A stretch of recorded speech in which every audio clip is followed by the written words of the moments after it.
आज मैं आप लोगों को संगम काल के बारे में कुछ बताऊंगा। यह काल 300 ईसा पूर्व से 300 ईस्वी तक का काल है। वैसे इस काल में अभी अभी सभ्यता दक्षिण भारत में शुरू हुई थी। महापाषाण संस्कृति के खत्म होते ही जो एक कबायली जिंदगी शुरू हो रही थी, उसके बाद दक्षिण भारत में 3 जगहों पर 3 साम्राज्य उभरकर सामने आए। इन 3 साम्राज्यों में चोल, पांड्य और चेर थे।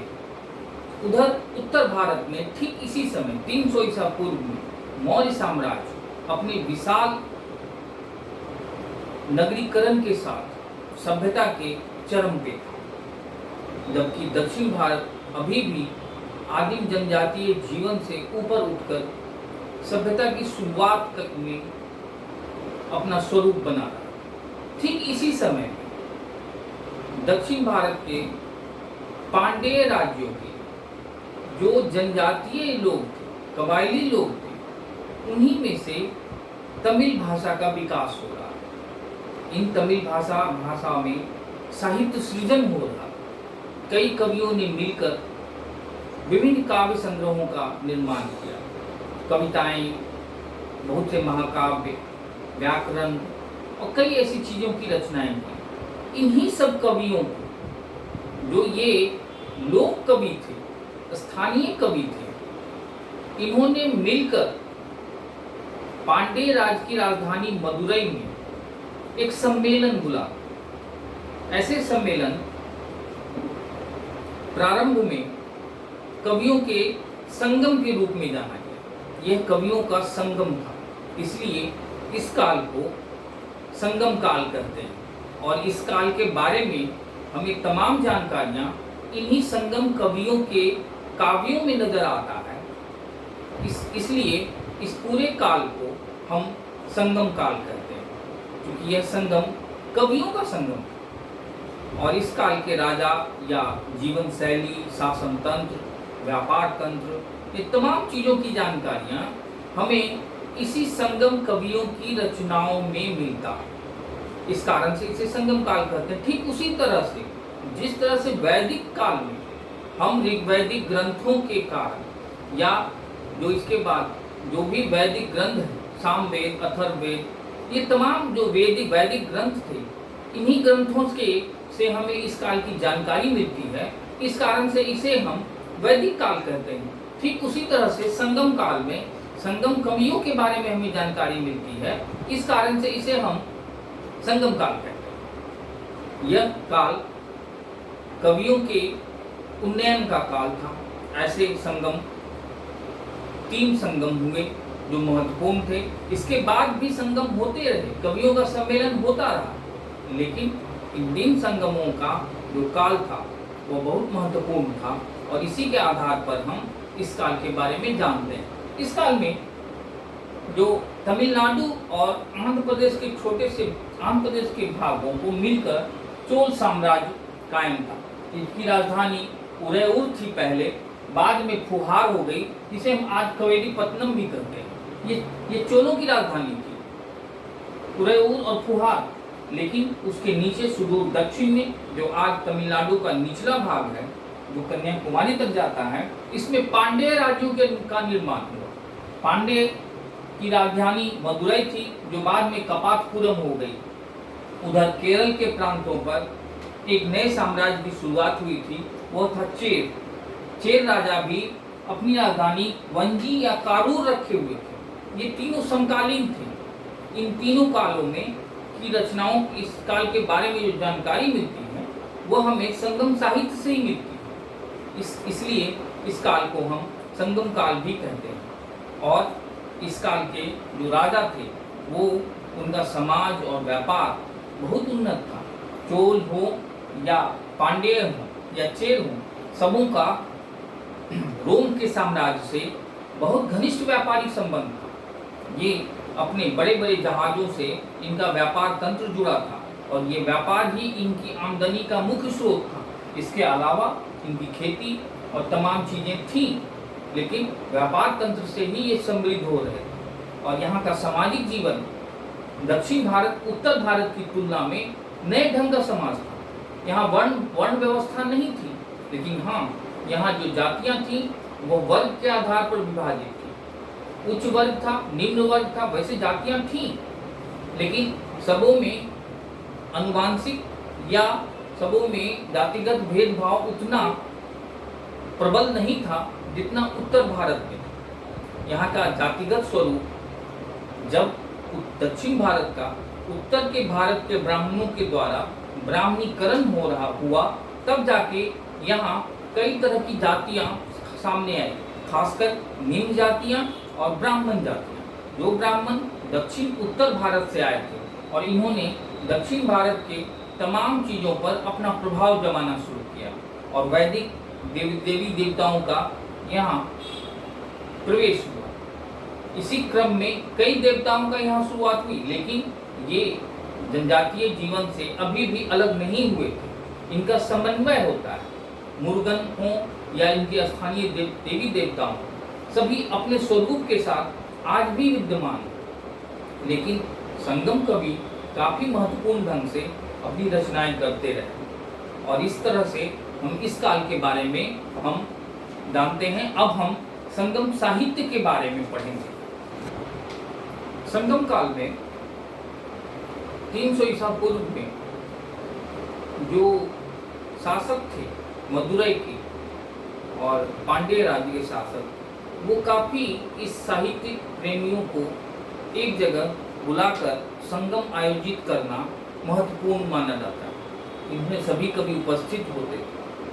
प्रथम संगम जो कवियों का सम्मेलन था, उसमें जो काव्य का संकलन हुआ, विभिन्न कवियों की रचनाओं को एक साथ लाकर संकलित किया जाता था, उसकी प्रथम उपलब्ध रचना है ही नहीं।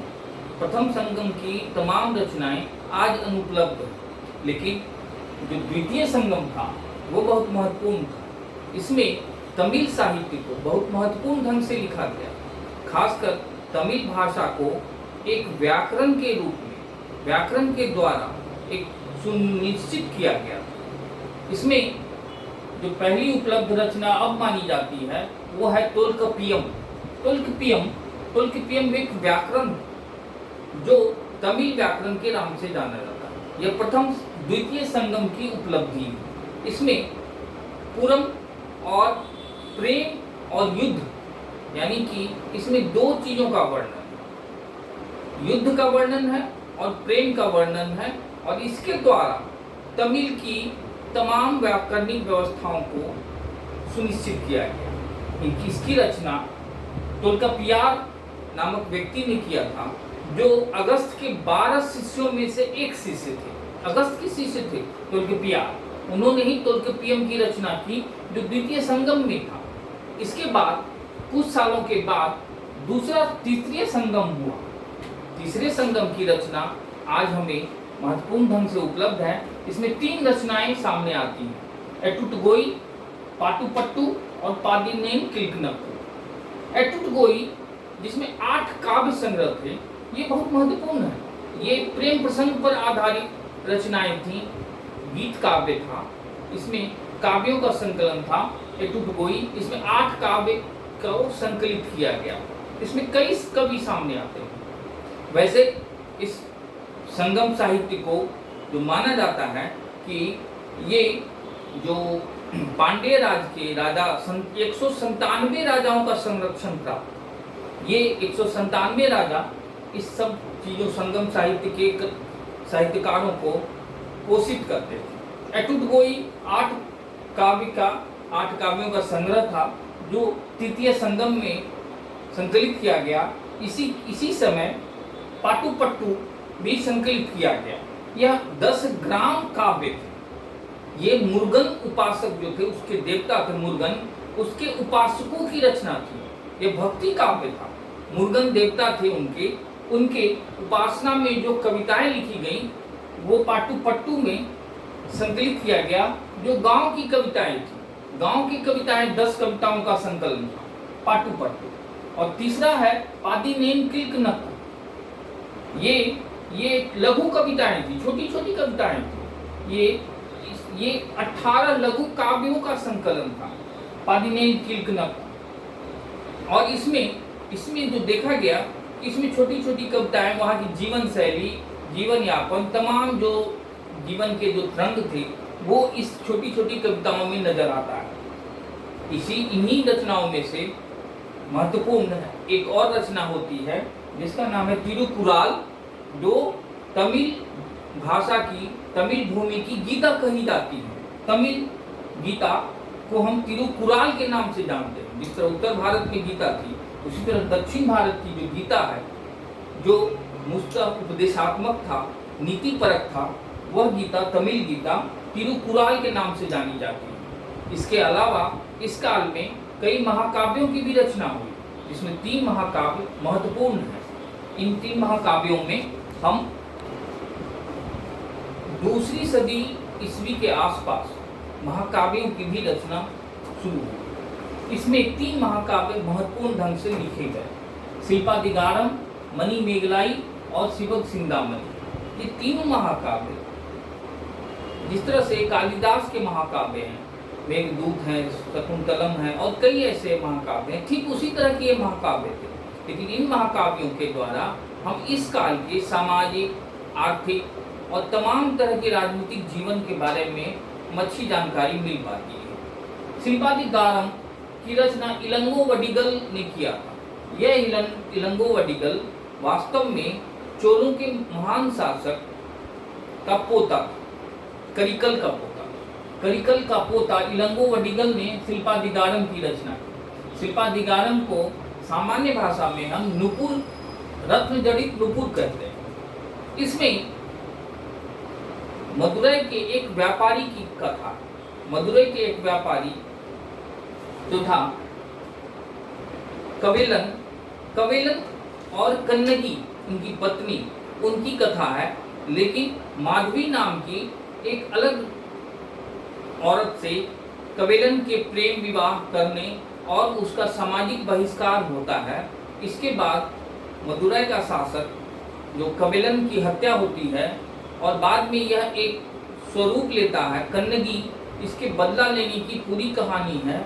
और इसमें इस महाकाव्य में कन्नगी एक पतिव्रता नारी के रूप में सामने आती है और बाद में यह कन्नगी देवी स्वरूप में वहाँ पूजा जाने लगता है। जो कन्नगी आज भी एक देवी स्वरूप, देवी के रूप में इसकी पूजा आज भी होती है।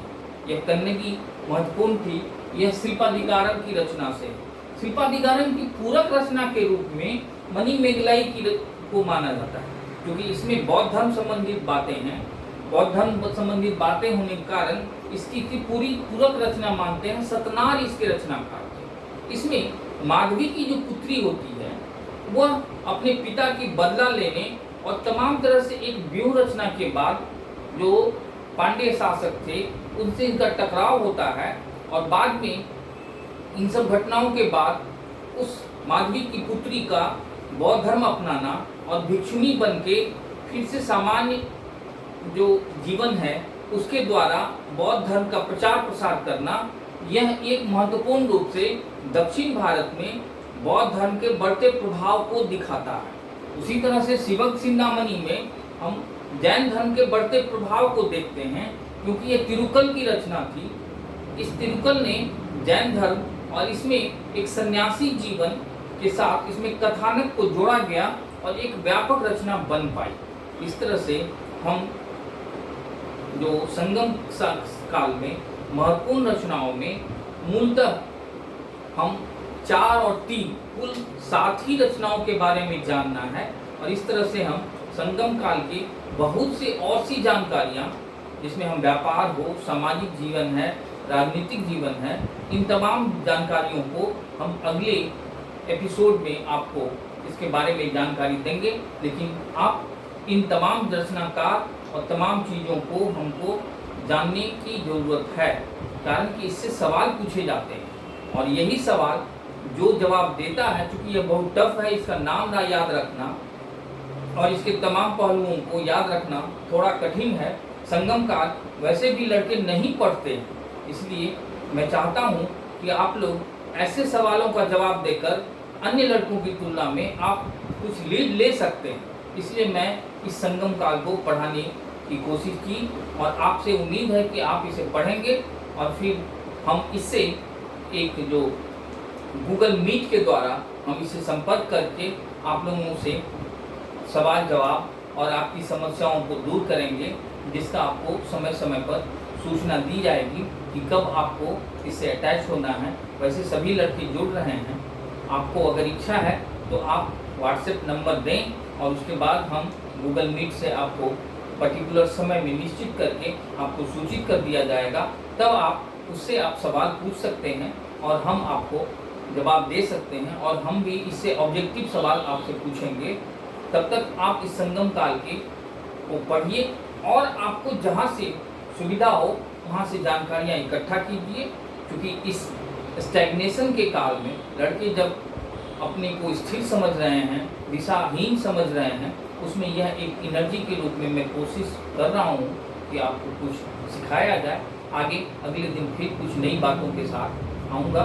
तब तक आप संगम काल को पढ़ें, याद रखें और हो सके तो इसको उतार लें, रोक रोक कर सुने और उतार लें, तब जाके इससे आपको याद रखने में सुविधा होगी। ठीक है।